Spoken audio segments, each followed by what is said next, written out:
Hello बच्चों, welcome back to our channel concept with K sir पर। स्वागत है आप सभी का हमारे अपने YouTube channel concept with K sir पर। जैसा कि आपको पता है बच्चों, यहाँ पर 11वीं क्लास की साइंस की क्लासेस रेगुलर चलती जा रही हैं और ये जो पार्ट होने वाला है ये हमारा फोर्थ पार्ट होगा बेटा। ठीक है, फिजिकल केमिस्ट्री का जो चैप्टर है some basic concept of chemistry, इसका जो पार्ट होने वाला है ये फोर्थ पार्ट होने वाला है। चैप्टर नंबर 1 की स्टडी हम रेगुलर यहाँ पर करते जा रहे हैं बेटा, और आशा करता हूँ आपको बहुत अच्छे तरीके से यहाँ पर समझ में आ रहा होगा। चलिए देरी ना करते हुए हम इस पार्ट 4 को यहाँ पर स्टार्ट करते हैं। और जैसा कि थंबनेल में आपको दिखाई दे रहा है बेटा कि इस पार्ट 4 के अंदर हम क्या क्या स्टडी यहाँ पर करेंगे, किन किन टॉपिक्स के बारे में हम पढ़ेंगे बेटा, बहुत अच्छे तरीके से आपको यहाँ पर दिखाई दे रहा होगा। तो सबसे पहले हम पढ़ेंगे बेटा इसमें जैसे कि लॉज ऑफ केमिकल कॉम्बिनेशन पढ़ेंगे बेटा। इस पार्ट के अंदर हम डाल्टन्स एटॉमिक थ्योरी पढ़ेंगे बेटा।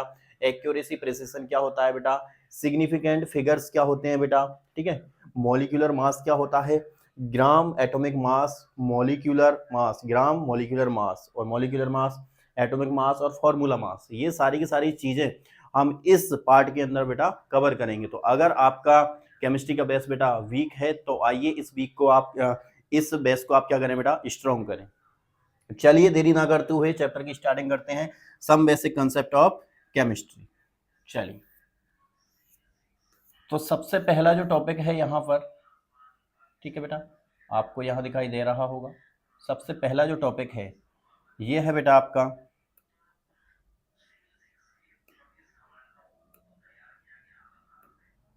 सबसे पहला टॉपिक है बेटा आपकी यहां पर एक्यूरेसी ऑफ प्रिसीजन। एक्यूरेसी क्या होता है भाई, प्रिसीजन क्या होता है, देखिए एक मिनट थोड़ा सा, ठीक है।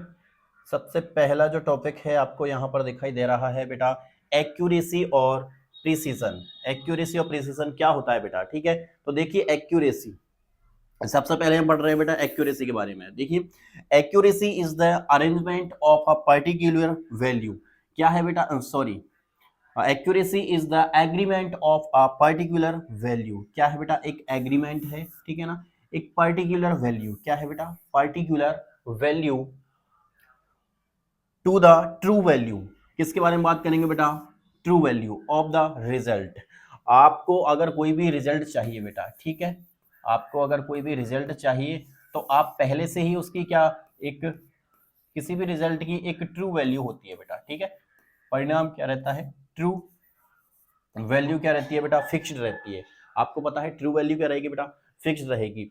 अगर आप किसी चीज को कर रहे हो बेटा और रिजल्ट के अंदर अगर आप उस ट्रू वैल्यू तक पहुंच जाते हो तो इसका मतलब कहोगे कि उसमें क्या है बेटा, 100% एक्यूरेसी है। क्या कहोगे बेटा आप, कि उसके अंदर क्या है, 100% एक्यूरेसी है बेटा, यही कहोगे।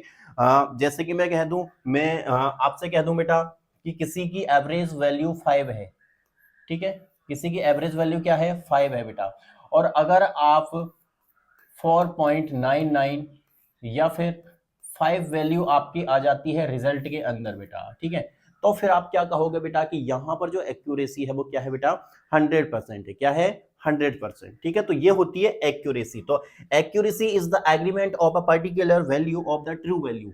एक ट्रू वैल्यू तक पहुंचने का क्या है बेटा, एक एग्रीमेंट है, एक तरीके से आप इस चीज को समझ सकते हो, ये होती है एक्यूरेसी ऑफ द रिजल्ट, ठीक है। उसी प्रकार प्रिसीजन क्या होता है बेटा, देखिए precision is the closeness of various measurements for the same quantity. आप जो प्रैक्टिकल आपने किया है बेटा उस प्रैक्टिकल में अगर आप ट्रू वैल्यू तक पहुंच पा रहे हो, किस तक पहुंच पा रहे हो, ट्रू ट्रू वैल्यू तक अगर आप पहुंच पा रहे हो बेटा, तो आप कहोगे कि उसमें क्या है, 100% एक्यूरेसी है। लेकिन आपका जो रिजल्ट है वो बार बार क्या आ रहा है बेटा, बार बार एक ही जगह पे, मतलब उसका क्लोजनेस आ रहा है। क्या आ रहा है बेटा, क्लोजनेस। क्लोजनेस आपको दिखाई दे रही है, जैसे कि आपका रिजल्ट प्राप्त हो रहा है बेटा 3.21, ठीक है। दूसरा रिजल्ट आपको दोबारा आपने देखा तो 3.31 प्राप्त हुआ, ठीक है।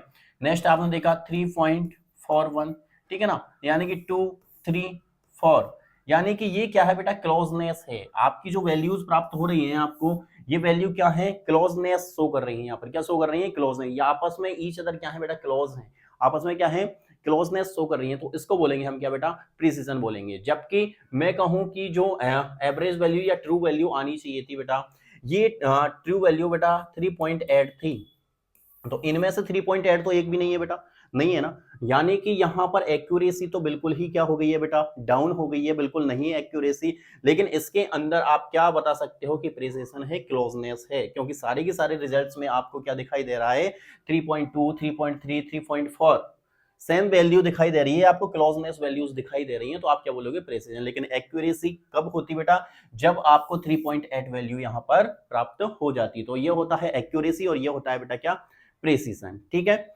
चलिए यहां पर आपको यहां दिखाई दे रहा होगा बेटा, देखिए अगर हम बात करें बेटा एक्यूरेसी की और प्रिसिजन की, ठीक है, तो एक्यूरेसी यहां पर आपको दिखाई देगी, देखो एक्यूरेसी है कि नहीं है बेटा इसके अंदर, देखो क्योंकि जो गोल होता है वो जो सेंटर वाला पार्ट है वो होता है बेटा आपका गोल, तो गोल के अंदर दो एरो लगे हुए हैं, कितने एरो लगे हुए हैं बेटा, दो एरो यहां पर लगे हुए हैं, ठीक है, ये दो एरो आप देख सकते हो, यहां पर दो एरो यहां पर लगे हुए हैं, यानी कि आप कह दोगे यहां पर कि यहां पर क्या है बेटा, एक्यूरेसी है, क्या है यहां पर, एक्यूरेसी। लेकिन यहां पर जो सेंटर में गोल है वहां पर एक भी एरो नहीं है बेटा, लेकिन सारे के सारे एरो कहां हैं, क्लोज हैं, सारे के सारे एरो आपको क्या दिखाई दे रहे हैं, क्लोजनेस दिखाई दे रहे हैं, क्या दिखाई दे रहे हैं बेटा, क्लोजनेस। तो आप कहोगे बेटा कि यहां पर क्या है, प्रेसिजन है, क्या है, प्रेसिजन। तो एक्यूरेसी ये है, जबकि प्रेसिजन ये है, समझ रहे हो। ठीक है, आपको कोई ट्रू वैल्यू दे दी जाती है बेटा, आप तो आप उस ट्रू वैल्यू तक अगर पहुंच जाते हो तो वो तो है एक्यूरेसी बेटा। लेकिन अगर आप ट्रू वैल्यू तक नहीं पहुंच रहे हो बेटा, किसी दूसरी वैल्यूज पर पहुंच रहे हो, दो तीन बार आपने चेक किया और दो तीन बार भी आप किसी दूसरी वैल्यू पर पहुंच रहे हो आसपास ही, तो फिर आप क्या कहोगे, उसको प्रेसिजन कहोगे बेटा, क्या कहोगे, प्रेसिजन कहोगे। चलिए नेक्स्ट आगे बढ़ते हैं, हम कुछ एग्जांपल्स के थ्रू इसको समझने की कोशिश करते हैं बेटा। ठीक है, तो यहां पर कुछ एग्जांपल्स आपको दिखाए गए हैं, देखो प्रेसिजन वर्सेस एक्यूरेसी। ठीक है, तो ये कुछ एग्जांपल्स आपको यहां पर दिखाई दे रहे हैं, थोड़ा सा रुकिए बेटा। ठीक है, तो यहां पर क्या है, आपको कुछ एग्जांपल्स आपको यहां पर दिखाई दे रहे हैं, जैसा कि मैं आपको दिखाता हूं, यहां पर देखिए data collected during a particular lab, एक पर्टिकुलर लैब से क्या डेटा का कलेक्शन किया गया है बेटा, डेटा कलेक्ट किया गया है। Density of an aluminium cube, एक एल्यूमिनियम क्यूब है बेटा, इसकी डेंसिटी यहां पर दिखाई गई है आपको। ठीक है, तो यहां पर तीन स्टूडेंट्स हैं बेटा, स्टूडेंट्स नंबर 1, स्टूडेंट ए, स्टूडेंट ए, स्टूडेंट बी और स्टूडेंट सी, तीन स्टूडेंट्स आपको यहाँ पर शो किए गए हैं बेटा कि तीन स्टूडेंट्स हैं और ये क्या करेंगे, डेटा का कलेक्शन कर रहे हैं, ठीक है, किसी लैब के अंदर या प्रैक्टिकल कर रहे हैं बेटा। तो स्टूडेंट ए ने जब ट्रायल किया बेटा, तो उसका जो रिजल्ट आया, उसकी जो डेंसिटी आई वो कितनी आई, 2.632, कितनी आई बेटा, 2.632। इसी प्रकार से स्टूडेंट बी ने जब प्रैक्टिकल भी किया बेटा, तो इसकी डेंसिटी क्या आई, 1.532।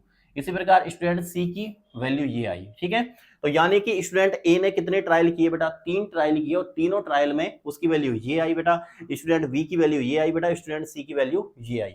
जब स्टूडेंट ए की एवरेज वैल्यू देखी गई बेटा, तो कितनी आई, 2.672, कितनी आई बेटा, 2.672।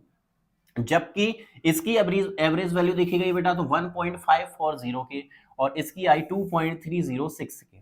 ठीक है, यानी कि आपने क्या किया बेटा, ट्रायल किया, और ट्रायल करने के बाद आप कोई ना कोई डिसीजन तो लोगे ना बेटा, भाई बार बार क्या है, वैल्यू चेंज हो रही है बेटा। अब चेंज हो रही है तो आप एक एवरेज वैल्यू निकाल करके बता दोगे कि सर इसका आंसर ये होगा, बताओगे नहीं बताओगे। यानी कि स्टूडेंट ए ने तीन ट्रायल किए और तीनों ट्रायल करने के बाद जो एवरेज वैल्यू आई वो कितनी आई, 2.672 आई।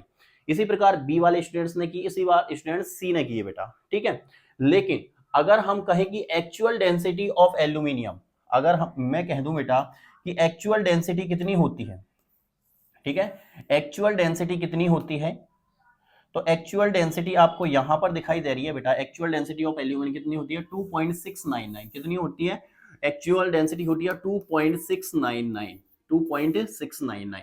तो ये एक्यूरेट एक्चुअल डेंसिटी है, ये पहले से ही फिक्स है बेटा। ठीक है, एक्चुअल डेंसिटी है। तो क्या स्टूडेंट ए वहां तक पहुंचा है बेटा, या स्टूडेंट बी पहुंचा है, या स्टूडेंट सी पहुंचा है बेटा, तो आपको दिखाई दे रहा होगा कि स्टूडेंट ए की एवरेज वैल्यू आ रही थी बेटा 2.672, जबकि एक्यूरेट वैल्यू है 2.699, यानी 2.6।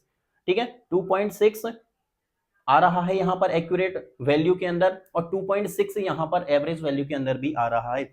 यानी कि स्टूडेंट ए जो पहुंचा है बेटा, उसके अंदर जो स्टूडेंट ए है बेटा, उसमें एक्यूरेट है, एक्यूरेसी है या नहीं है बेटा? यस, उसके अंदर क्या है बेटा? एक्यूरेसी है, क्योंकि वो एक्यूरेट वैल्यू तक पहुंच गया है बेटा, ठीक है। लेकिन प्रिसाइज, क्या उसके अंदर प्रिसीजन है? क्या प्रिसाइज कर है ये बेटा? तो देखिए, इसने जो तीनों ट्रायल किए थे बेटा, तीनों ट्रायल्स को आप देखिए, आपस में क्या ये क्लोजनेस शो कर रहे हैं क्या? 2.6, 2.7, 2.6 क्लोजनेस शो कर रहे हैं बेटा। अब क्लोजनेस शो कर रहे हैं बेटा, तो इसके अंदर क्या ये प्रिसाइज भी होगा, प्रिसीजन भी इसके अंदर होगा बेटा। तो स्टूडेंट ए के पास एक्यूरेसी भी है और प्रिसीजन भी, दोनों भी है। जबकि स्टूडेंट बी को आप देखो, स्टूडेंट बी की जो वैल्यू आ रही है बेटा, स्टूडेंट बी की वैल्यू, ठीक है, स्टूडेंट बी की अगर हम वैल्यू की बात करें बेटा, तो स्टूडेंट बी की वैल्यू आ रही है, कितनी आ रही है बेटा? देखिए 1.540, कितनी आ रही है? 1.540, जबकि एक्यूरेट वैल्यू क्या है? 2.699 बेटा, ठीक है। तो क्या ये इसके एक्यूरेट है क्या? इसमें एक्यूरेसी है क्या बेटा? नहीं, इसके अंदर एक्यूरेसी नहीं है। तो एक्यूरेसी तो क्या हो जाएगी बेटा? नो। एक्यूरेसी क्या हो जाएगी? नो। लेकिन तीनों ट्रायल को अगर हम देखें बेटा, 1.53, 1.52, 1.56, यानी कि ये क्लोजनेस तो शो कर रहा है बेटा, तो इसके अंदर क्या हो जाएगी? प्रेसाइज क्या हो जाएगा? यस, या प्रेसिशन क्या हो जाएगा? यस, ठीक है। इसी प्रकार स्टूडेंट सी को देखिए, 2.3 आ रहा है बेटा, 2.3 है, लेकिन इधर तो यहाँ पर कितना है? 2.6 है बेटा। तो इसके अंदर भी एक्यूरेसी तो नहीं है बेटा, एक्यूरेसी नहीं है बेटा। और 2.1, 1.5, 3.2, ये क्लोजनेस भी शो नहीं कर रहा है बेटा, तो इसके अंदर जो प्रेसिशन है वो भी क्या हो जाएगा? नो। तो इस तरीके से एक्यूरेसी का और प्रेसिशन का पता लगाया जाता है। आशा करता हूं आपको समझ में आ रहा होगा, ठीक है। यहां पर देखिए बेटा, ट्रू वैल्यू यहां पर शो की गई है कि यहां पर जो भी रहेंगी वो ट्रू वैल्यूज रहेंगी बेटा, ठीक है।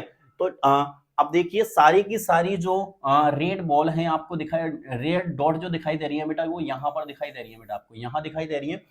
लेकिन ट्रू वैल्यू तो यहाँ है बेटा, यहाँ होनी चाहिए थी, लेकिन यहाँ नहीं है बेटा। अब यहाँ नहीं है बेटा, तो एक्यूरेट तो नहीं होगा, ये एक्यूरेट तो नहीं है, एक्यूरेसी इसके अंदर नहीं होगी बेटा। लेकिन सारी की सारी जो डॉट हैं वो एक जगह पर दिखाई दे रही है बेटा, क्लोजनेस शो कर रही है, तो क्या हो जाएगा? ये प्रेसाइज हो जाएगा।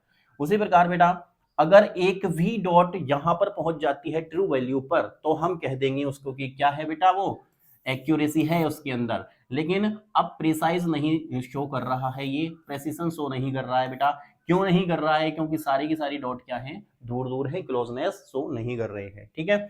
यहां पर तो आप देखिए बेटा, नॉट एक्यूरेट और प्रिसाइज, ना तो एक्यूरेसी है और ना ही प्रेसिशन है। जबकि यहां पर अगर आप देखोगे बेटा, तो एक्यूरेसी भी है और प्रेसिशन भी है, ठीक है, क्योंकि ट्रू वैल्यू के पास में है सारी की सारी डॉट, और सारी की सारी डॉट क्या है बेटा? क्लोज है। तो इस तरीके से एक्यूरेसी और प्रेसिशन का पता लगाया जाता है। आशा करता हूं आपको समझ में आया होगा। चलिए नेक्स्ट टॉपिक पर आगे बढ़ते हैं हम।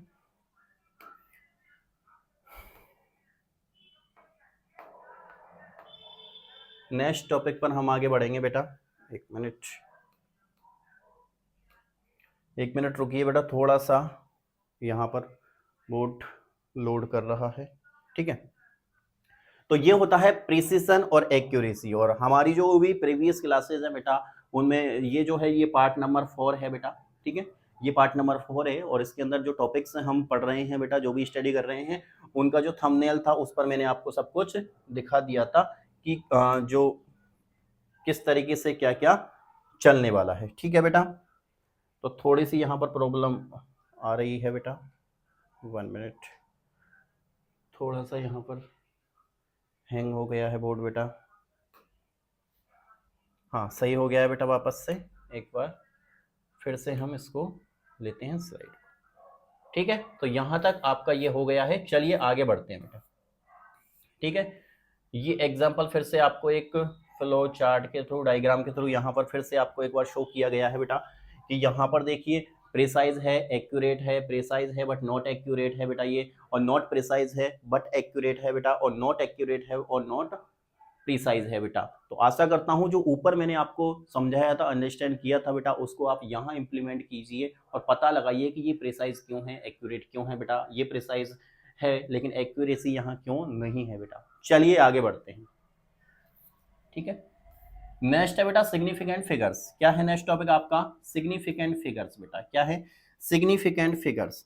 तो इसमें आप क्या पढ़ोगे बेटा, सिग्निफिकेंट फिगर्स के बारे में पढ़ोगे। ठीक है, किसके बारे में पढ़ोगे भाई, सिग्निफिकेंट फिगर्स के बारे में पढ़ोगे। देखिए significant figures are meaningful digits, क्या होती है बेटा, ये मीनिंगफुल डिजिट्स होती है। क्या होंगी ये, मीनिंगफुल डिजिट्स होंगी which are known with certainty, जिनके अंदर एक निश्चितता होगी बेटा, उनके अंदर क्या होगी, एक निश्चितता होगी। मीनिंगफुल डिजिट्स होंगी बेटा और उनके अंदर क्या होगी, सर्टेनिटी होगी, निश्चितता होगी, वो होते हैं सिग्निफिकेंट फिगर्स।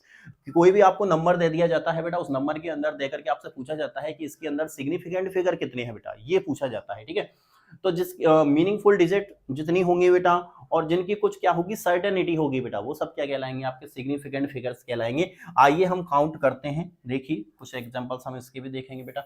सबसे पहले ये देख लीजिए थोड़ा सा भाई, सर्टेन ये देख लीजिए थोड़ा सा पहले। देखिए जो सिग्निफिकेंट फिगर है उसकी क्या प्रॉफिट्स हैं आपके, देखिए नंबर 1 आपको यहां पर दिखाई दे रहा है बेटा। नंबर 1 देखिए, नंबर 1 देखिए, to report the result accurately significant figures और डिजिट हेल्प अस, किसके अंदर हेल्प करेंगे बेटा, आपको एक एक्यूरेट रिजल्ट देने। अगर आपको एक एक्यूरेट रिजल्ट चाहिए बेटा, तो एक्यूरेट रिजल्ट पाने के लिए आपको क्या करेंगे बेटा, ये सिग्निफिकेंट फिगर्स क्या करेंगे, आपको महत्वपूर्ण भूमिका इसके अंदर आपको निभाते हैं बेटा। सेकंड है, they refer to the reliable digits in the given numbers which are sufficient to convey accurate information, इनसे आपको क्या मिलेंगी, accurate information मिलेंगी बेटा। it consists of all certain digits, ये किससे मिलकर के बनी रहेंगी बेटा, all certain digits, इसके अंदर uncertainty नहीं रहेगी बेटा, ध्यान रखना है। ठीक है, including the last digit whose value is uncertain, ठीक है, चाहे लास्ट वैल्यू में बेटा अनसर्टेनिटी हो बेटा, लेकिन हम काउंट किसको करेंगे, जो सर्टेन डिजिट्स हैं जिसके अंदर सर्टेनिटी होगी उन्हीं को हम काउंट करेंगे बेटा। तो ये किसके बारे में है बेटा, ये सिग्निफिकेंट फिगर के बारे में है। चलिए आगे देखते हैं बेटा। ठीक है, नेक्स्ट है आपका नेक्स्ट आपके कुछ रूल्स आते हैं बेटा, क्या है रूल्स, देखिए rules for determining significant figures, क्या रूल्स हैं भाई, सिग्निफिकेंट फिगर्स को मेजर करने के क्या रूल हैं, आप कैसे पता लगाओगे बेटा कि इसके अंदर कितने सिग्निफिकेंट फिगर्स हैं। तो नंबर 1 रूल आपको यहां पर दिखाई दे रहा है बेटा, नंबर 1 रूल। ठीक है, नंबर 1 रूल क्या कह रहा है, all non zero digits are significant, सारे के सारे नॉन जीरो डिजिट्स हैं बेटा, वो सारे के सारे किसके अंदर काउंट किए जाएंगे, सिग्निफिकेंट फिगर के अंदर काउंट किए जाएंगे। जैसे कि एग्जांपल आपको यहां पर दिखाई जा रहा है 235 235 आपको दिखाई दे रहा है, यहाँ पर हैज कितने हैं भाई, 3 सिग्निफिकेंट फिगर हैं, यहाँ पर कितने हैं बेटा, 3 हैं, क्योंकि ये नॉन जीरो डिजिट्स हैं बेटा, और नॉन जीरो डिजिट्स को किसके अंदर लेंगे हम, सिग्निफिकेंट फिगर्स के अंदर। ये रूल है बेटा, ठीक है, ये रूल है। ठीक है, next, zeros to the left of the first non zero, क्या बोल रहा है बेटा, नॉन जीरो के लेफ्ट साइड में अगर जीरो है, ठीक है ना, नॉन जीरो के लेफ्ट साइड में अगर जीरो है, ये नॉन जीरो है बेटा, इसके क्या है लेफ्ट साइड में अगर जीरो है ये, ठीक है, ये लेफ्ट साइड में, ठीक है, non zero digits are not significant, ये क्या नहीं होते हैं बेटा, सिग्निफिकेंट, इनके अंदर काउंट नहीं किए जाते हैं, यानी इन जीरोस को काउंट नहीं किया जाएगा बेटा। ठीक है, लेफ्ट साइड में अगर जीरोस हैं बेटा, इन जीरोस को काउंट नहीं किए जाएंगे, ये सिग्निफिकेंट फिगर्स को काउंट नहीं करेंगे। तो हम कहेंगे यहाँ पर सिग्निफिकेंट कितने हैं बेटा, तो ओनली 1, कितना है, ओनली सिंगल सिग्निफिकेंट फिगर आपको यहाँ पर दिखाई दे रहा है। तो एग्जाम्पल आपको यहाँ पर दिखाई दे रहा है, देखो 0.002 हैज ओनली 1 सिग्निफिकेंट फिगर, कितना है बेटा, ओनली 1 सिग्निफिकेंट फिगर है, क्योंकि ये रूल है लेफ्ट साइड के जो भी जीरोस रहते हैं उनको हम इसके अंदर काउंट नहीं करते हैं बेटा। ठीक है, नेक्स्ट जो थर्ड है आपका, ठीक है, चलिए नेक्स्ट जो थर्ड है बेटा आपका, देखिए zeros between non zero digits are significant, देखिए zeros between non zero digits, ठीक है, नॉन जीरो डिजिट्स के जैसे कि 302 3.02 405 4.06 4005, यानी कि non digits, non zero digits के बीच में अगर कोई जीरो है बेटा, नॉन जीरो डिजिट्स के बीच में अगर कोई जीरो है बेटा, ठीक है, तो उसके अंदर हम उसको हम किसके अंदर काउंट करेंगे बेटा, सिग्निफिकेंट फिगर के अंदर काउंट करेंगे। जैसे कि आपको एग्जांपल यहां पर दिखाया गया है बेटा 3.02, तो नॉन जीरो डिजिट्स के बीच में क्या है बेटा, एक जीरो डिजिट्स है बेटा, तो इसके अंदर कितने सिग्निफिकेंट फिगर हो जाएंगे, 3 सिग्निफिकेंट फिगर्स यहाँ पर हो जाएंगे। आशा करता हूं आपको तीनों के तीनों रूल समझ में आ रहे होंगे बेटा। नॉन जीरो डिजिट्स जो भी हैं सारी की सारी सिग्निफिकेंट फिगर्स के अंदर काउंट करेंगे। लेफ्ट साइड में नॉन जीरो डिजिट्स के लेफ्ट साइड में अगर जीरो है तो उनको सिग्निफिकेंट फिगर के अंदर काउंट नहीं करेंगे बेटा। और अगर दो नॉन जीरो डिजिट्स के बीच में अगर कोई जीरो आ रहा है तो उसको भी हम सिग्निफिकेंट फिगर के अंदर काउंट करेंगे। चलिए आगे बढ़ते हैं बेटा। रूल नंबर 4 है आपका, देखिए rule number 4, rule number 4, rule number 4 क्या कहता है बेटा आपको, देखिए zeros to the right of the decimal point are significant. अगर राइट साइड के अंदर कोई जीरो है बेटा डेसिमल के बाद, इस चीज का ध्यान रखना है बेटा। यहां पर मैं इसको सर्कल कर देता हूं बेटा, डेसिमल का ध्यान रखना है, ठीक है। डेसिमल, अगर डेसिमल के बाद कोई जीरोस हैं बेटा तो उसको भी हम सिग्निफिकेंट फिगर के अंदर काउंट करेंगे। जैसे कि एग्जांपल आपको यहां पर दिखाई दे रहा है 2.00 हैज 3 सिग्निफिकेंट फिगर्स। कितने हैं बेटा यहाँ पर, 3 सिग्निफिकेंट फिगर हैं, क्योंकि यहाँ पर आप देखिए डेसिमल के बाद जीरो है बेटा, तो राइट साइड में डेसिमल के बाद अगर जीरोस हैं बेटा तो उनको भी हम इसके अंदर काउंट करेंगे। Number 5.0 at the end of a number is significant only if they are on right side of decimal point। वही चीज को वापस से रिपीट कर रहा है बेटा कि अगर राइट साइड के अंदर जीरोस हैं लेकिन वो डेसिमल के बाद हैं बेटा तो आप उसको काउंट करोगे, लेकिन डेसिमल के बाद अगर जीरोस नहीं है बेटा, ऐसे ही लगी हुई हैं जीरोस, तो उसको आप क्या नहीं करोगे, सिग्निफिकेंट फिगर के अंदर काउंट नहीं करोगे बेटा। जैसे कि एग्जांपल आपको दिखाया जा रहा है यहाँ पर 5000, तो 5000 के अंदर भाई 5000 के अंदर देखिए 5000 के अंदर कोई डेसिमल दिखाई दे रहा है क्या, नहीं। अगर ये होता 5.000 तो इसको हम काउंट करते, इसके अंदर सिग्निफिकेंट फिगर्स हो जाते हैं बेटा कितने, देखिए 1 2 3 4, कितने हो जाते हैं 4, लेकिन यहां पर कोई डेसिमल नहीं है तो इसके अंदर सिग्निफिकेंट फिगर कितने हो जाएंगे बेटा, 0 हो जाएंगे। कितने हो जाएंगे, सॉरी 1 हो जाएगा। कितना हो जाएगा, 1 यहां पर हो जाएगा बेटा, ठीक है, क्योंकि नॉन जीरो डिजिट्स को तो हम क्या करेंगे बेटा, काउंट करेंगे। तो कितना हो जाएगा यहाँ, 1 हो जाएगा, ठीक है। तो ये इसी प्रकार आप देखिए बेटा 0.2000, तो इसके अंदर कितने हैं बेटा, 4 सिग्निफिकेंट फिगर्स हैं, क्योंकि डेसिमल के बाद है बेटा। अब डेसिमल के बाद अगर नॉन जीरो डिजिट है और नॉन जीरो डिजिट के पीछे अगर जीरोस लगे हो तो उसको भी हम काउंट करेंगे बेटा। नेक्स्ट 1.0 मल्टीप्लाई 10, तो ये 10 के अंदर जो है ये डेसिमल के बाद नहीं है बेटा, तो इसको काउंट नहीं करेंगे। तो इसीलिए इसके अंदर जो आपके क्या हो जाते हैं बेटा, सिग्निफिकेंट फिगर्स हैं, वो कितने हो जाते हैं, 2 सिग्निफिकेंट फिगर्स यहाँ पर हो जाते हैं, ठीक है। नंबर 6 आप यहाँ पर देखिए बेटा,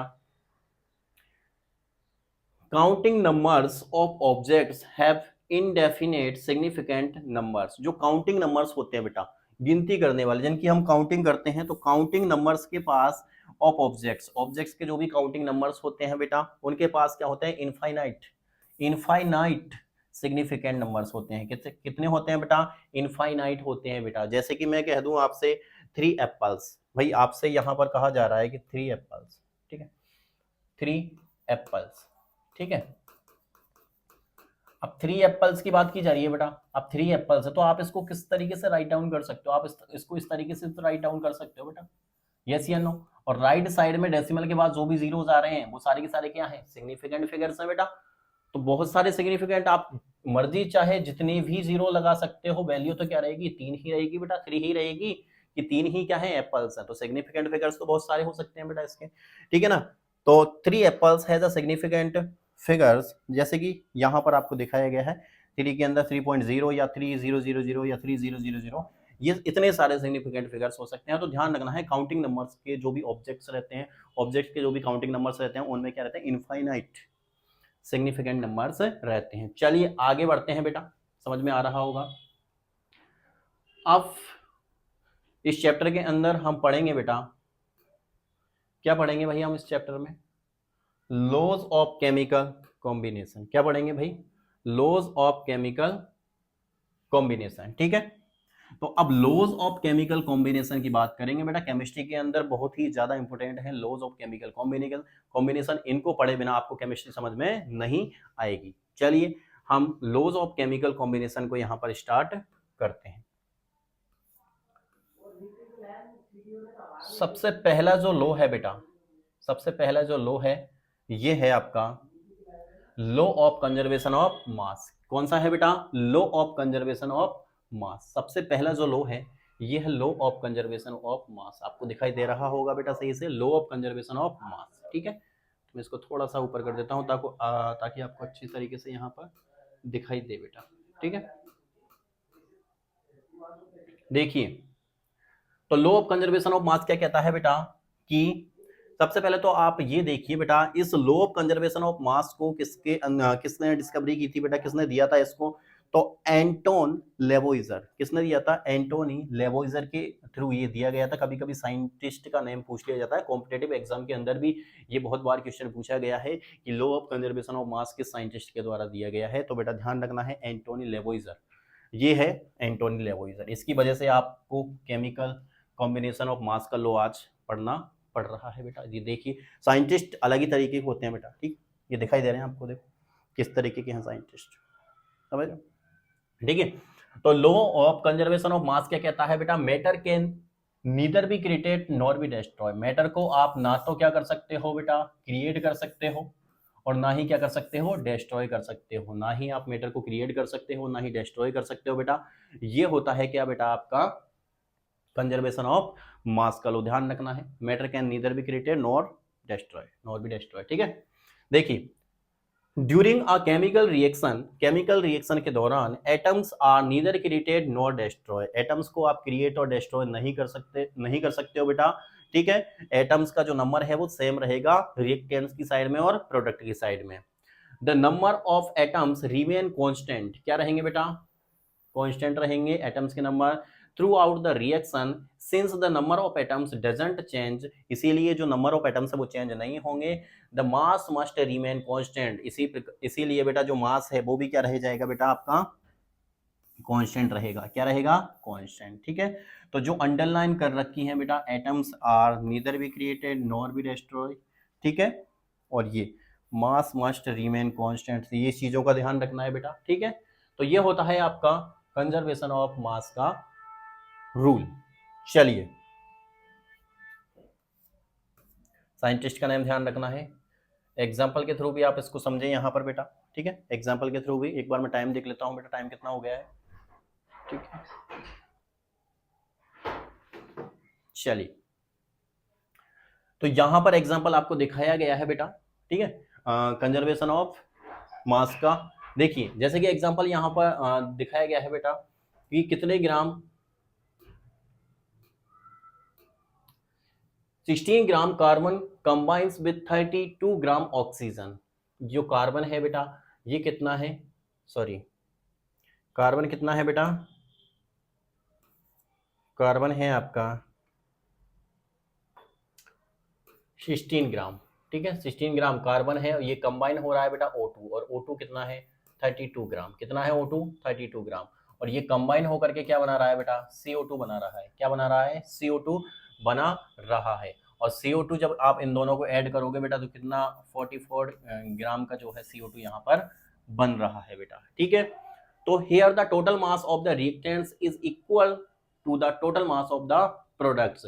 तो ये तो क्या है बेटा? ये तो आपके कहलाते हैं बेटा केमिकल रिएक्शन के अंदर जो रिएक्ट कर रहे हैं आपस में, ये कहलाते हैं बेटा आपको क्या? रिएक्टेंट। क्या कहलाते हैं? रिएक्टेंट। ठीक है, ये कहलाते हैं बेटा रिएक्टेंट्स। और जो फॉर्मेशन हो रहा है CO2 का ये कहलाता है बेटा आपका क्या? प्रोडक्ट। क्या कहलाता है ये? प्रोडक्ट। और फिर आप यहां पर देखोगे बेटा कि रिएक्टेंट्स का जो सम है, जो रिएक्टेंट्स के मासेस का सम है बेटा वो कितना है? जो भी 44 ग्राम है वही क्या है? प्रोडक्ट का भी मास आपको दिखाई दे रहा है। यानी कि आप जो मास है बेटा उस मास को आप क्या नहीं कर सकते हो, ना तो क्रिएट कर सकते हो ना ही डिस्ट्रॉय कर सकते हो। इनके अंदर जो मास रहेगा बेटा वही मास किसके किसके अंदर रहेगा? प्रोडक्ट के अंदर रहेगा बेटा। ठीक है, यानी कि मास क्या रहता है? फिक्स रहता है बेटा। ये होता है केमिकल कंजर्वेशन ऑफ मास का लॉ। ठीक है, ओनली आप क्या कर सकते हो? इसको डिवाइड कर सकते हो बेटा, ट्रांसफॉर्म कर सकते हो। यहाँ पर ये क्या है? बटा हुआ है। क्या है बेटा? बटा हुआ है। ठीक है, लाइट्स प्रॉब्लम करती है बेटा थोड़ी सी, तो ध्यान रखना है आपको, कोई दिक्कत नहीं है। बोर्ड आपको क्लियर यहाँ पर दिखाई दे रहा होगा। ठीक है, तो यहाँ पर क्या है, मास डिवाइड हो रहा है बेटा, लेकिन मास को यहाँ पर ना तो क्रिएट किया गया है और ना ही डिस्ट्रॉय किया गया है। ऐसा नहीं है कि यहाँ पर मास कम हो गया है और यहाँ पर मास फिक्स्ड है बेटा, ठीक है। तो ये है लॉ ऑफ कंजर्वेशन ऑफ मास। यहाँ पर आपको मीथेन दिखाई दे रहा है CH4, ये 16 ग्राम है बेटा। ऑक्सीजन आपको दिखाया गया है, ऑक्सीजन का कितना है 2 × 32 ग्राम, तो कितना हो गया है 80 ग्राम यहाँ पर हो गया है। दोनों का अगर हम जोड़ दें बेटा, ठीक है, तो जो बन रहा है बेटा आपका प्रोडक्ट, जो फॉर्मेशन हो रहा है CO2 + 2H2O, तो इसका मास भी 80 ग्राम है, इसका मास भी 80 ग्राम है बेटा। यानी कि मास को ना तो क्रिएट कर सकते हो ना ही डिस्ट्रॉय कर सकते हो। यही है आपका क्या, केमिकल कंजर्वेशन ऑफ मास का लॉ। चलिए आगे बढ़ते हैं बेटा, आशा करता हूं आपको यहां समझ में आ गया होगा।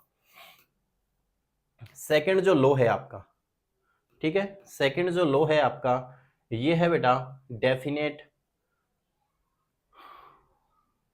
प्रोपोर्शन का लॉ ऑफ डेफिनेट प्रोपोर्शन, ठीक है। लॉ ऑफ डेफिनेट प्रोपोर्शन का ये लॉ है बेटा आपका सेकंड वाला, ठीक है।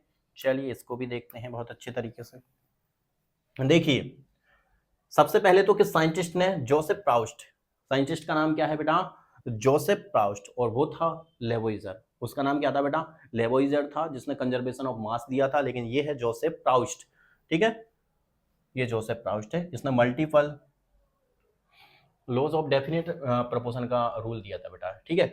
तो क्या होता है भाई, इसके अंदर जो बॉक्स के अंदर लिखाया गया है ये ज्यादा इंपॉर्टेंट है बेटा। क्या लिखाया गया है देखो, the same compound always contain the same element. Same compound, कोई भी सेम कंपाउंड है बेटा, उस कंपाउंड के अंदर क्या कंटेन रहेगा, सेम एलिमेंट्स कंबाइंड रहेंगे। कितने, सेम एलिमेंट्स कंबाइंड रहेंगे in the same fixed proportion.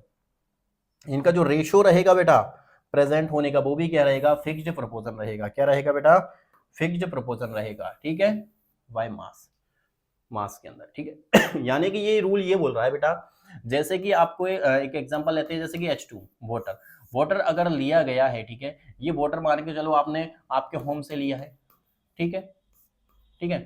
दूसरा वाटर आपने लिया है कहीं आउटिंग से ले लिया, कहीं बाहर से ले लिया बेटा, ठीक है, रिवर वगैरह से ले लिया, पोंड वगैरह से ले लिया, कहीं से भी ले लिया बेटा, ठीक है, वाटर ले लिया। तो वाटर का फॉर्मूला तो ऑलवेज क्या रहेगा बेटा, H2O रहेगा। क्या रहेगा, वाटर का फॉर्मूला ऑलवेज H2O रहेगा, ठीक है। इसका फॉर्मूला कभी भी चेंज नहीं होगा। वाटर का फॉर्मूला क्या रहेगा बेटा, H2O रहेगा। यानी कि द सेम कंपाउंड, यानी कंपाउंड तो सेम है, लेकिन एक वाटर लिया गया है आपके होम से, आपके घर के अंदर से लिया गया है बेटा, उसका फॉर्मूला H2O है। और एक आपका जो वाटर है बेटा, मान के चलिए वो कहाँ से लिया गया है, रिवर से लिया गया है, इसका फॉर्मूला भी क्या है, H2O है बेटा, ठीक है। तो देखिए the same compound, compound same है बेटा, बस कहीं अलग अलग जगह से लिया है बेटा, है वाटर ही, ठीक है। तो same compound always contain the same element. तो क्या इसके अंदर सेम एलिमेंट नहीं है कि बेटा, हाइड्रोजन है ऑक्सीजन है, इसके अंदर भी हाइड्रोजन है ऑक्सीजन है, yes, same element combined in the same fixed proportion. और ये कंबाइंड रहेंगे फिक्स्ड प्रोपोर्शन के अंदर। दो हाइड्रोजन यहाँ पर हैं, एक ऑक्सीजन यहाँ है बेटा, इसी प्रकार दो हाइड्रोजन यहाँ है, एक ऑक्सीजन यहाँ है, ठीक है क्या नहीं है, ठीक है। तो combined in the same fixed proportion by mass. और इनका जो मास आप निकालोगे बेटा, हाइड्रोजन का मास क्या होता है बेटा, हाइड्रोजन का मास 1 होता है, 2 हाइड्रोजन है बेटा यहाँ पर, तो 2 हो जाएगा हाइड्रोजन का मास। यहाँ पर कितना हो जाएगा, हाइड्रोजन का मास 2 हो जाएगा, और ऑक्सीजन का कितना हो जाएगा 16, ठीक है। अगर आप इसको तो 1:8 आता है, नहीं आता है, वही मास का रेशियो कितना आता है, H2 में मास का रेशियो कितना आता है बेटा, 1:8 आता है। कितना आता है, 1:8। इसी प्रकार यहाँ के जो H2O है, इसका भी रेशियो क्या आएगा, 1:8 आएगा बेटा। यानी कि जो मास का रेशियो है 1:8 है, यहाँ पर भी 1:8 है बेटा। तो क्या ये मास चेंज हुआ बेटा, नहीं, ये मास चेंज नहीं हुआ है, चाहे आप वाटर को कहीं से भी लो। तो ये होता है लॉ ऑफ डेफिनेट प्रोपोर्शन, कि जो मास का जो भी प्रोपोर्शन रहेगा वो क्या रहेगा बेटा, ऑलवेज डेफिनेट रहेगा, चाहे कंपाउंड आप कहीं से भी लो, बस कंपाउंड का फॉर्मूला क्या होना चाहिए बेटा, सेम होना चाहिए, ठीक है।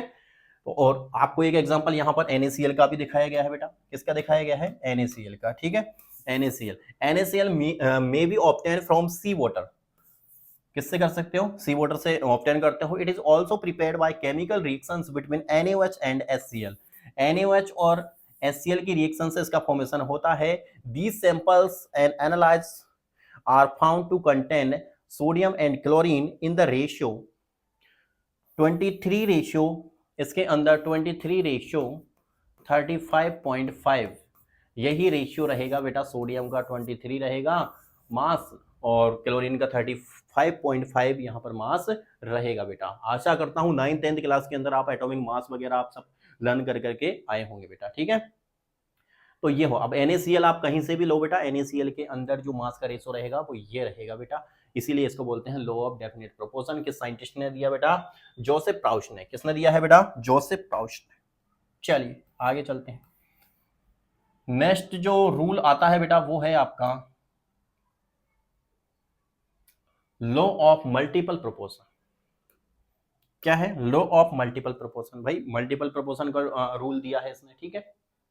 चलिए law of multiple proportion. Law of multiple proportion क्या कहता है बेटा? देखिए व्हेन टू एलिमेंट्स, देखिए व्हेन टू एलिमेंट्स, आपको दिखाई दे रहा है, देखो टू एलिमेंट्स। चलिए थोड़ा सा ये रेट लेते हैं। When two elements combine to form more than one compound. देखिए दो एलिमेंट्स, ये एलिमेंट्स सेम हैं, देखो बेटा यहां भी हाइड्रोजन है, यहां भी ऑक्सीजन है, यहां भी हाइड्रोजन है, यहां भी ऑक्सीजन है, लेकिन एक जगह तो क्या बन रहा है? H2O बन रहा है बेटा, और एक जगह क्या बन रहा है? H2O2 बन रहा है। हाइड्रोजन पर ये तो बन रहा है वाटर, ये क्या बन रहा है बेटा? वाटर बन रहा है, और ये बन रहा है बेटा हाइड्रोजन, हाइड्रोजन परऑक्साइड। क्या बन रहा है बेटा? हाइड्रोजन परऑक्साइड, ठीक है। लेकिन इसके अंदर अगर आप देखोगे बेटा एलिमेंट तो सेम है, हाइड्रोजन और ऑक्सीजन मिलकर के वाटर बना रहे हैं, और हाइड्रोजन और ऑक्सीजन मिलकर ही क्या बना रहे हैं? हाइड्रोजन परऑक्साइड बना रहे हैं बेटा, ठीक है। तो क्या बोल रहा है? देखो when two elements combines to form more than one compound, दो एलिमेंट्स मिलकर के एक से ज्यादा कंपाउंड का फॉर्मेशन कर रहे हैं, ठीक है। दो कंपाउंड बना रहे हैं, दो एलिमेंट सेम एलिमेंट्स हैं। The different masses of one of the element, किसी एक एलिमेंट का मास क्या रहेगा बेटा? डिफरेंट है यहाँ पर, ठीक है। जैसे कि यहाँ ऑक्सीजन है, ये 16 ग्राम है, जबकि यहाँ पर ऑक्सीजन कितना है बेटा? 32 ग्राम है, लेकिन हाइड्रोजन का तो क्या है बेटा? सेम है। तो किसी वन एलिमेंट का जो मास रहेगा वो क्या रहेगा बेटा? डिफरेंट रहेगा। The different masses one of the element which combines with a fixed mass, ये एक क्या फिक्स्ड मास के अंदर क्या रहेगा बेटा? कंबाइंड रहेगा।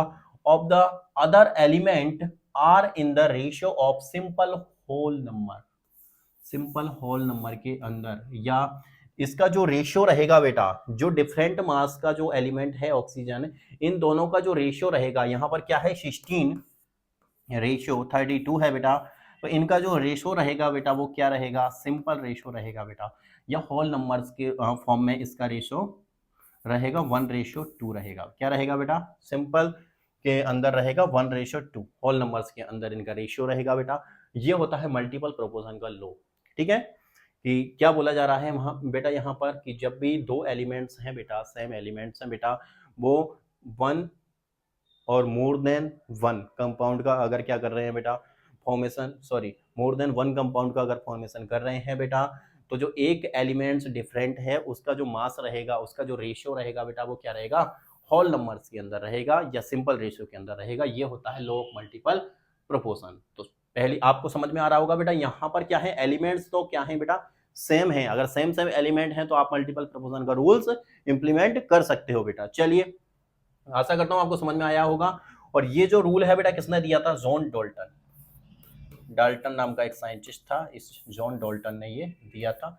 तीन scientist, Lavoisier, conservation of mass, Proust, जो हमने अभी पढ़ा था बेटा डेफिनेट प्रोपोर्शन, और ये है बेटा डाल्टन जिसने मल्टीपल प्रोपोर्शन का रूल दिया है। चलिए आगे हम देखते हैं बेटा। आशा करता हूं आपको एग्जांपल समझ में आ गया होगा बेटा, ठीक है।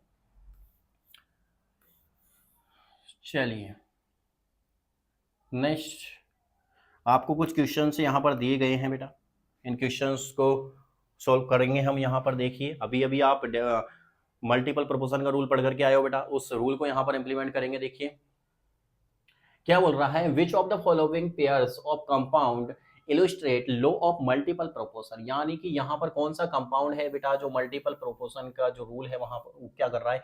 इंप्लीमेंट हो रहा है बेटा। तो आपको मैंने पहले ही बताया था कि एलिमेंट्स क्या होने चाहिए बेटा? सेम होने चाहिए, ठीक है। जो भी दो कंपाउंड्स बन रहे हैं, जैसे कि वहां पर क्या बन रहा था बेटा? H2O और H2O2 बन रहा है, ठीक है। नीट में भी इस तरीके के क्वेश्चंस देखने को मिले हैं बेटा, ठीक है। H2O और H2O2, तो इसके अंदर एलिमेंट्स तो हाइड्रोजन और ऑक्सीजन ही है बेटा दोनों के अंदर, ठीक है ना। तो जब तक एलिमेंट सेम नहीं होंगे बेटा तब तक आप मल्टीपल प्रोपोर्शन का रूल इंप्लीमेंट कर पाओगे क्या? नहीं कर पाओगे, ठीक है, जैसा कि मैंने आपको बताया। तो देखो आपसे कहा जा रहा है कि KOH और CSOH, ठीक है, KOH और CSOH, ठीक है। तो KOH इसके अंदर क्या है, पोटेशियम है, हाइड्रोक्साइड है बेटा, यहाँ पर CS है और OH है बेटा। तो ये तो क्या हो गए हैं बेटा, इसके एलिमेंट्स अलग हैं, इसके एलिमेंट्स अलग हैं, तो यहाँ तो मल्टीपल प्रोपोर्शन का रूल लगेगा ही नहीं बेटा, ठीक है, नहीं लगेगा। नेक्स्ट यहाँ पर क्या है, H2 है बेटा और D2 है, ये क्या है, हार्ड वाटर का फॉर्मूला है बेटा। तो यहाँ पर हाइड्रोजन ऑक्सीजन है लेकिन वहां पर D2 है, तो यहाँ भी मल्टीपल प्रोपोर्शन का रूल नहीं लगेगा बेटा। नेक्स्ट यहाँ पर है बेटा इथेन, क्या है ये, इथेन है, और ये क्या है, बेंजीन। बेंजीन का फॉर्मूला आप जानते हो बेटा, C6H6, क्या होता है, C6HCS H6, ठीक है। जबकि जो इथेन होता है बेटा, ठीक है, इथेन के अंदर आप जानते होंगे बेटा कि C2H6, इसका फॉर्मूला क्या होगा बेटा, C2H6। इथेन का फॉर्मूला आप जानते होंगे बेटा, क्लास 10th के अंदर आप पढ़ करके आए होंगे बेटा, किस तरीके से इसका फॉर्मेशन होता है, 2 कार्बन से 6 हाइड्रोजन यहाँ पर क्या रहते हैं, अटैच्ड रहते हैं बेटा।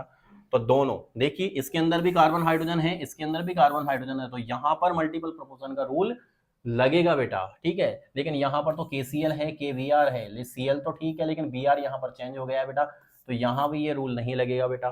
तो सिंपल से एलिमिनेशन मेथड के थ्रू आप देख सकते हो यहाँ पर कि किसके अंदर मल्टीपल प्रोपोर्शन का रूल लग रहा है भाई, तो इथेन और बेंजीन के अंदर ये रूल लगेगा। तो आसानी से आप पता लगा सकते हो, इसका जो आंसर है वो क्या हो जाएगा बेटा, आंसर नंबर C इसका क्या हो जाएगा, करेक्ट आंसर हो जाएगा बेटा। इसी प्रकार क्वेश्चन नंबर 2 को आप करने की कोशिश कीजिएगा बेटा, ठीक है, ये मैं आपके लिए छोड़ता हूं यहाँ पर। क्वेश्चन नंबर 2 को आप टिक कीजिएगा बेटा, और क्वेश्चन नंबर 2 का आंसर जो है वो क्या आता है आप मुझे बताइएगा, ठीक है। वैसे इजीली आपको दिखाई दे रहा है यहाँ पर, आंसर डी इसका क्या हो जाएगा, सही हो जाएगा बेटा, ठीक है। चलिए आगे चलते हैं बेटा। नेक्स्ट जो रूल है वो है बेटा क्या, गैलुसेक्स लॉ। क्या है, गैलुसेक्स लॉ, ये लॉ भी आपको पढ़ना है बेटा, ठीक है। ये भी आपके एनसीईआरटी के अंदर मेंशन है बेटा, तो इसको भी आपको पढ़ना है। देखो गैलुसेक्स लॉ, देखिए, the pressure of a gas increase as its temperature, ठीक है। आपने देखा होगा बेटा कि गैसों का जो प्रेशर है बेटा, गैसों का जो प्रेशर है बेटा वो क्या हो जाता है, इंक्रीज हो जाता है। क्या हो जाता है, इंक्रीज। जैसे जैसे आप क्या बढ़ाओगे, अगर आप उसका क्या बढ़ाओगे, टेम्परेचर बढ़ाओगे, ठीक है। Assuming constant mass and volume, लेकिन मास और वॉल्यूम क्या रहना चाहिए बेटा, कांस्टेंट रहना चाहिए। क्या रहना चाहिए, कांस्टेंट, ठीक है। यहां पर आप डायग्राम में देख सकते हो बेटा, यहां पर कि यहाँ पर जो टेम्परेचर है बेटा, इस टेम्परेचर को कितना बढ़ाया गया है, सिर्फ इतना सा टेम्परेचर को बढ़ाया गया है। देखो ये यहाँ पर आपको दिखाई दे रहा है, टेम्परेचर को इतना बढ़ाया गया है बेटा, लेकिन यहाँ पर अगर आप देखोगे बेटा, देखो टेम्परेचर को कितना सारा बढ़ाया गया है, यस या नो, यानी यहाँ पर टेम्परेचर इंक्रीज किया गया है बेटा। अब यहाँ पर टेम्परेचर को इंक्रीज कर दिया गया है बेटा, तो यहाँ पर जो प्रेशर रहेगा वो क्या रहेगा बेटा, ज्यादा रहेगा। इसके अंदर आपको बहुत सारे यहाँ पर क्या दिखाए, पार्टिकल्स दिखाई दे रहे हैं, गैसेस को ज्यादा कंपेयर टू, ठीक है। यहाँ पर ज्यादा क्या है, पार्टिकल्स हैं गैसेस के बेटा, जगह जगह पे यहाँ पर पार्टिकल्स हैं, और ये इनकी दीवारों पर क्या कर रहे हैं बेटा, ठीक है, इनकी दीवारों पर क्या कर रहे हैं, एक प्रेशर एक्सर्ट कर रहे हैं। क्या कर रहे हैं, एक प्रेशर एक्सर्ट कर रहे हैं बेटा। यहाँ पर भी प्रेशर लग रहा है बेटा इनकी दीवारों पर, ठीक है ना, यहाँ पर भी प्रेशर लग रहा है, लेकिन यहाँ पर क्या है, टेम्परेचर को हमने ज्यादा नहीं बढ़ाया है बेटा, लेकिन उसके अंदर हमने टेम्परेचर को ज्यादा बढ़ाया है। तो ये ज्यादा बढ़ाने के कारण यहाँ पर जो प्रेशर है वो ज्यादा लगेगा, लेकिन वहां पर जो प्रेशर है वो क्या लगेगा बेटा, कम लगेगा। तो यही है गैलुसेक्स लॉ, ये कहते हैं कि अगर आप कांस्टेंट मास और कांस्टेंट वॉल्यूम कर दिया जाए गैसेस का, और उन पर अगर आप टेम्परेचर को इंक्रीज करोगे, डिक्रीज करोगे बेटा, तो जो प्रेशर है उस पर क्या पड़ता है, इफेक्ट पड़ता है। यानी कि प्रेशर डायरेक्टली प्रोपोर्शनल होता है बेटा किसके, टेम्परेचर के। किसके डायरेक्टली प्रोपोर्शनल होगा बेटा, टेम्परेचर के, लेकिन कांस्टेंट टर्म रहनी चाहिए क्या, मास और वॉल्यूम, ठीक है। यानी कि P1 अपॉन T1 किसके इक्वल हो जाएगा बेटा, P2 अपॉन T2 के इक्वल हो जाएगा बेटा, ठीक है। तो डिक्रीजिंग टेम्परेचर डिक्रीजेस प्रेशर, और इंक्रीजिंग टेम्परेचर इंक्रीजेस प्रेशर। ये इंक्रीज हो रहा है प्रेशर बेटा, जबकि यहाँ पर क्या हो रहा है, डिक्रीज। आशा करता हूं आपको समझ में आ गया होगा बेटा, गैलुसेक्स लॉ, ठीक है। तो गैसेस के लिए ये लॉ दिया गया था बेटा। चलिए नेक्स्ट लॉ हम पढ़ेंगे बेटा, ठीक है। चलिए नेक्स्ट लॉ है आपका बेटा, ये है एवोगैड्रोस लॉ। क्या है, एवोगैड्रो, ठीक है, एवोगैड्रोस लॉ है ये यहाँ पर, ठीक है। एवोगैड्रो लॉ क्या कहता है बेटा, इसको भी हम यहाँ पर देखेंगे। चलिए देखिए क्या बोला जा रहा है बेटा, देखिए equal volume of all gases,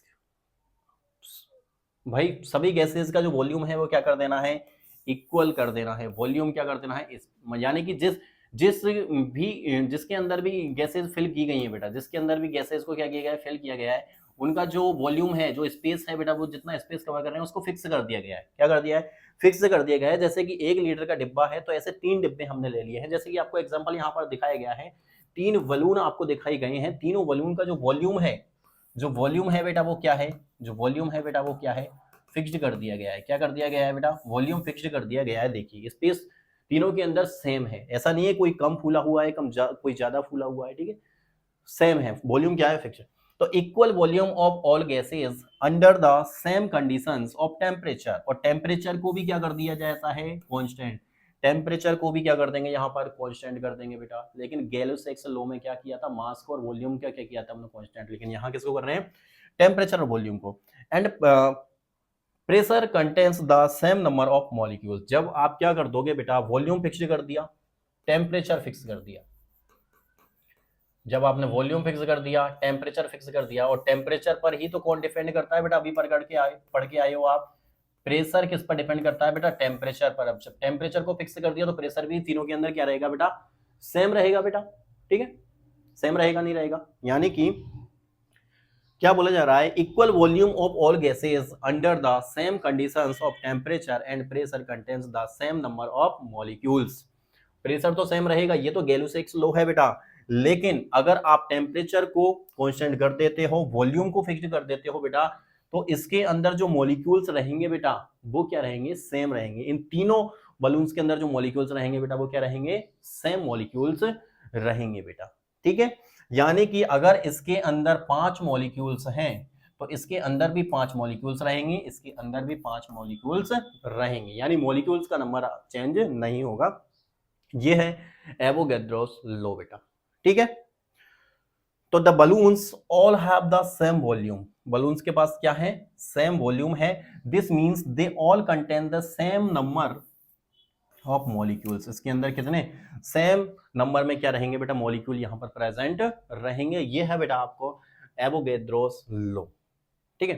भाई आपको अगर पता लगाना है कि किसके अंदर कितने मॉलिक्यूल्स हैं बेटा, तो अगर आपको एक का नंबर पता चल जाता है, जैसे हाइड्रोजन गैस इसके अंदर फिल की गई है बेटा, तो हाइड्रोजन गैस के मॉलिक्यूल्स यहाँ पर अगर आपको पता लग जाता है बेटा, और टेम्परेचर और वॉल्यूम सभी का फिक्स्ड है बेटा, तो ऑक्सीजन और नाइट्रोजन इनके अंदर भी सेम मॉलिक्यूल्स प्रेजेंट रहेंगे। ये होता है बेटा आपका क्या, एवोगैड्रोस लॉ। ध्यान रखना है क्या क्या कांस्टेंट किया गया है, वॉल्यूम और टेम्परेचर को कांस्टेंट किया गया है बेटा। ये मॉलिक्यूल्स के बारे में बताता है, मॉलिक्यूल्स का नंबर, ठीक है, कौन, एवोगैड्रोस लॉ। चलिए आशा करता हूं आपको समझ में आ रहा होगा। चलिए नेक्स्ट डाल्टन्स एटॉमिक थ्योरी आती है बेटा, ठीक है। तो ये डाल्टन्स एटॉमिक थ्योरी है, इस पार्ट को हम नेक्स्ट क्लास के अंदर कवर करेंगे बेटा। आज थोड़ा सा हमारा जो टाइम है वो ज़्यादा कंज्यूम हो गया है बेटा, ठीक है। तो नेक्स्ट क्लास के अंदर हम इस पार्ट को कवर करेंगे बेटा, ठीक है। तब तक के लिए स्वस्थ रहें, मस्त रहें और पढ़ते रहें। और अगर आपको हमारी जो क्लासेस हैं बेटा वो पसंद आ रही हैं रेगुलर, ठीक है, अगर आपको हमारी क्लासेस पसंद आ रही हैं बेटा रेगुलर, आपको समझ में आ रहा है बेटा, एग्जाम्पल के थ्रू भी यहाँ पर बताए जा रहे हैं, फ्लो चार्ट्स के थ्रू यहाँ पर दिखाया जा रहा है, एग्जाम्पल करके आपको दिखाया जा रहा है, और मैं आशा करता हूँ जो मैं आपको समझा रहा हूँ बेटा वो बहुत अच्छे तरीके से आपको समझ में आ रहा होगा। और अगर आपने 10th पास कर ली है बेटा, 10th के एग्जाम हो गए हैं, तो तुरंत ही आप अपनी जो केमिस्ट्री का बेस है, जो भी केमिस्ट्री की यूनिट्स हैं उनको पढ़ने में लग जाइए, ताकि आप जब भी स्टडी करोगे बेटा तो आपका बेस बहुत अच्छा रहेगा और आप आसानी से वहां पर ग्रो कर पाओगे बेटा। तो तुरंत देरी ना करें बेटा, ठीक है। हमारी क्लासेस रेगुलर आती जा रही हैं बेटा, कंसिस्टेंसी यहाँ पर बनी हुई है, और हमारी वीडियोस आपको अच्छी लगती हैं तो हमारा जो यूट्यूब चैनल है बेटा कॉन्सेप्ट विद केएस सर, इस concept with KS sir channel को आप लाइक शेयर सब्सक्राइब करें, अपने दोस्तों को भी शेयर करें बेटा, बहुत मेहनत लगती है पीपीटी वगैरह बनाने में, तो लाइक शेयर सब्सक्राइब जरूर करें, ठीक है। तो मिलते हैं हम नेक्स्ट क्लास के अंदर, तब तक के लिए जय हिंद,